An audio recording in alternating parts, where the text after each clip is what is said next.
Hi friends, എല്ലാവർക്കും splendid ഡേയ്സിൻ്റെ മറ്റൊരു പുതിയ വീഡിയോയിലേക്ക് സ്വാഗതം. ഇന്നൊരു ചെറിയ വീഡിയോ ആണ് കേട്ടോ. അപ്പോൾ അധികം വലിച്ചു നീട്ടാതെ നമുക്ക് വീഡിയോയിലേക്ക് പോവാം. ഇന്ന് നമ്മുടെ ഒരു 3-4 മുളക് ചെടികൾ കാണിക്കാം. പിന്നെ മുളകൊക്കെ പറിക്കാനായിട്ടുണ്ട്, പഴുത്ത് തുടങ്ങി. അപ്പോൾ അതിൻ്റെ കുറച്ച് വിശേഷങ്ങളിലേക്ക് നമുക്ക് പോവാം. അപ്പോൾ നിങ്ങൾ ആദ്യമായിട്ടാണ് നമ്മുടെ ചാനൽ കാണുന്നതെങ്കിൽ വീഡിയോ കണ്ട് ഇഷ്ടപ്പെട്ട് ലൈക്ക് ചെയ്യുക, കമൻറ്റ് ചെയ്യുക, പിന്നെ ഫ്രണ്ട്സിനൊന്ന് ഷെയർ ചെയ്ത് കൊടുക്കുക. ഗാർഡനിങ് വീഡിയോസാണ് നമ്മളധികം ചെയ്യുന്നത്. പിന്നെ ബെല്ലൈക്കൺ പ്രസ് ചെയ്യാൻ മറക്കരുത്. അപ്പോൾ നമുക്ക് വീഡിയോയിലേക്ക് പോകാം. ഇത് നീളത്തിൽ നല്ല കൊമ്പൻ മുളക് എന്നറിയപ്പെടുന്ന പച്ചമുളകാണ്.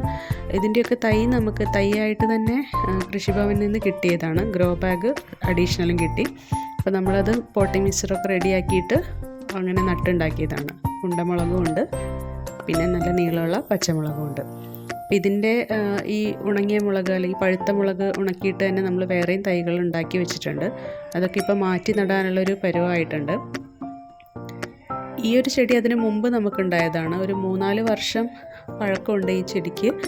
അത്യാവശ്യം നമ്മുടെ മുളകൊക്കെ അധികവും കിട്ടിയത് ഈ ഒരു ചെടിയിൽ നിന്നായിരുന്നു. ഇപ്പോൾ ചെടിയുടെ ഒരു പ്രൊഡക്റ്റീവ് ഏജ് അങ്ങനെ കഴിഞ്ഞു പോയി. ഇപ്പോൾ നശിക്കാൻ തുടങ്ങിയിട്ടുണ്ട്. ഇലകളുടെ കുരുടിപ്പൊക്കെ മാറാൻ വേണ്ടി നമ്മൾ കഞ്ഞിവെള്ളമൊക്കെ സ്പ്രേ ചെയ്ത് കൊടുക്കാറുണ്ടായിരുന്നു. അങ്ങനെ ഒരുവിധം ഒരു 3-4 വർഷമായി ഈ ചെടി സർവൈവ് ചെയ്യുന്നു. ഇനി അങ്ങോട്ട് അധികം നിൽക്കും തോന്നുന്നില്ല. ഇതിൽ ഒരുപാട് ഉണ്ടമുളക് ഉണ്ടായിട്ടുണ്ട്. അധികം എരിവില്ലാത്തൊരു ഇനമാണിത്. ഈ കൊമ്പൻ മുളകിൻ്റെ തന്നെ വേറൊരു വെറൈറ്റിയാണിത്. അത് മറ്റേതിൻ്റെ അത്ര നീളം വയ്ക്കില്ല, എന്നാലും നീളമുള്ള പച്ചമുളക്, അത്യാവശ്യം നല്ല എരിവുള്ള പച്ചമുളക്. ഇതിൻ്റെ ഇലകളൊക്കെ ചെറിയ വാട്ടമൊക്കെ വന്നു. അതിലും ഇനി നമുക്ക് കഞ്ഞിവെള്ളമൊക്കെ സ്പ്രേ ചെയ്ത് കൊടുക്കണം. പിന്നെ കുറച്ച് എല്ലുപൊടിയൊക്കെ ഇട്ട് മണ്ണ് ഇളക്കി കൊടുക്കുകയാണെങ്കിൽ കുറച്ച് നന്നായിട്ട് കായ് പിടിക്കും. അതൊക്കെ ഇനി ചെയ്യണം. വിത്ത് പാകി നമ്മൾ മുളപ്പിച്ചെടുത്ത തൈകൾ മാറ്റി നടുമ്പോൾ പോട്ടിംഗ് മിക്സർ റെഡിയാക്കുന്നതൊക്കെ ചേർത്ത് വേറൊരു ഡീറ്റെയിൽ വീഡിയോ പിന്നീട് ചെയ്യാം. മുളകിന് പോട്ടിംഗ് മിക്സർ തയ്യാക്കുമ്പോൾ കുറച്ച് കാര്യങ്ങൾ ശ്രദ്ധിക്കാനുണ്ട്. അതൊക്കെ ഡീറ്റെയിൽ ആയിട്ട് ആ വീഡിയോയിൽ പറയാമെന്നാണ് വിചാരിക്കുന്നത്. ഇപ്പോൾ ഈ മുളകുകളൊക്കെ പറിച്ചെടുക്കുകയും ചെടികൾ കാണിക്കുകയും ചെയ്യുന്നു. ഇത് നമ്മുടെ കാന്താരി മുളക്, ചീനമുളക് എന്നൊക്കെ ഞങ്ങളുടെ ഈ പ്രദേശത്തൊക്കെ അറിയപ്പെടുന്ന കാന്താരി മുളകാണ്. കാന്താരി മുളക് നമുക്ക് അത്യാവശ്യം ഒരു 3-4 ചെടികളുണ്ട്.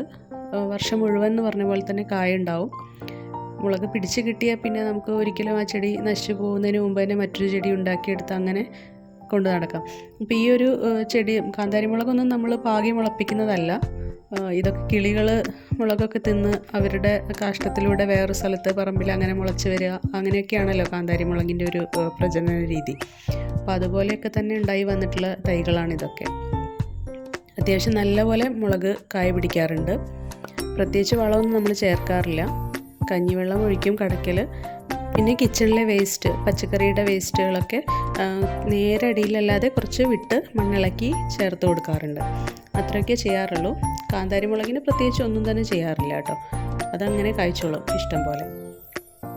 നല്ല ചുവന്ന് പഴുത്ത് നിൽക്കുന്നുണ്ട്. നമ്മൾ വിനാഗിരിയിലൊക്കെ ഇട്ട് വയ്ക്കുകയാണെങ്കിൽ നമുക്ക് ഏത് കാലം ഉപയോഗിക്കാൻ അങ്ങനെയും പറ്റും. ഫ്രഷായിട്ട് പറിച്ച് കപ്പയുടെ കൂടെയൊക്കെ കഴിക്കുകയാണെങ്കിൽ ചമ്മന്തി ഉണ്ടാക്കാനും നല്ലതാണ്. ഈ ഒരു ചെടി കുറച്ച് തണലത്ത് നിൽക്കുന്നതുകൊണ്ട് അധികം വലിപ്പം വെച്ചിട്ടില്ല മുളകുകൾക്കൊക്കെ. ഇലകളും കുറച്ച് ചെറിയ ചെറിയ ഇലകളാണ്. നല്ല വെയിൽ വേണം മുളക് ചെടിക്ക്. വെള്ളവും അതുപോലെ നല്ല നനവും വേണം.